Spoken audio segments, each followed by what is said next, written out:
Transgender సినిమాల్లో అవకాశం దక్కించుకోవటం చిన్న విషయం కాదు.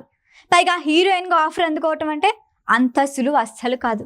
అయితే హీరోయిన్గా నటించటమే కాదు, ఏకంగా ప్రతిష్టాత్మక ఆస్కార్ నామినేషన్లో ఉత్తమ నటి కేటగిరీలో ఉండటం అంటే మామూలు విషయమా? ఇంతకీ ఎవరా ట్రాన్స్జెండర్, ఏంటా సినిమా, డీటెయిల్స్ ఇప్పుడు చూద్దాం.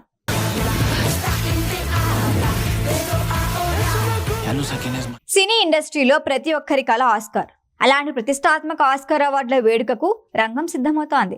97వ అకాడమీ అవార్డులకు నామినేట్ అయిన చిత్రాల జాబితాలో అనోరా, the brutalist, Emilia Perez movies ఎక్కువ కేటగిరీల్లో నామినేషన్లు సొంతం చేసుకున్నాయి.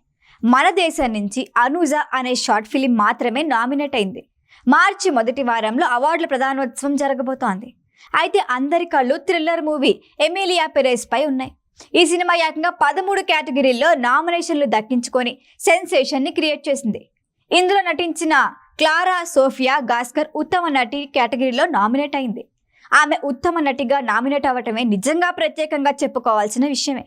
ఎందుకంటే ఆమె ట్రాన్స్జెండర్. అంతేకాదు, ఆస్కార్ చరిత్రలో నామినేట్ అయిన మొదటి ట్రాన్స్జెండర్ కూడా ఆమెనే కావటం ప్రత్యేకం. స్పానిష్ కి చెందిన క్లారా సోఫియా గాస్కర్ 1972 మార్చి 31న జన్మించింది. 16 ఏళ్ల వయసులో నటన వైపు మనసు మళ్ళింది. తన కళని నెరవేర్చుకునేందుకు మాడ్రిడ్లోని school of cinematography and audio visual of community of మాడ్రిడ్లో చేరింది. నటనలో పట్టా తీసుకొని లండన్లోని బీబీసీలో కొన్నాళ్ళు టీచర్గా విధులు నిర్వర్తించింది. 2000లో ఆమె స్పానిష్ డైలీ షోస్తో నట జీవితం ప్రారంభించింది. అలా అమెరికన్ సినిమాల్లో ఛాన్స్ వచ్చింది. The noble family cinema hit కావడంతో ఆమె లక్ తిరిగింది. ఆ తర్వాత విడుదలైన ఎల్ సెనోర్ డి లాస్ సియోస్తో బాగా పాపులర్ అయింది.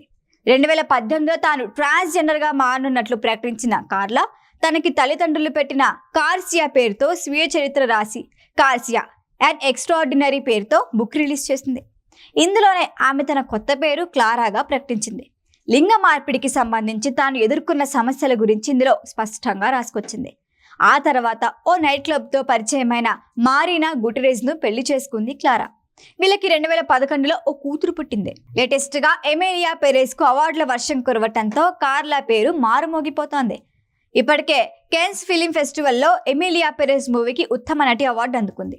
2024లో గోల్డెన్ గ్లోబ్ అవార్డుకి కూడా నామినేట్ అయింది. ఇప్పుడు ఉత్తమ నటిగా ఆస్కార్ గెలుచుకుంటుందా లేదా అన్నది మార్చి 3న తెలిసిపోతుంది. All the best Clara.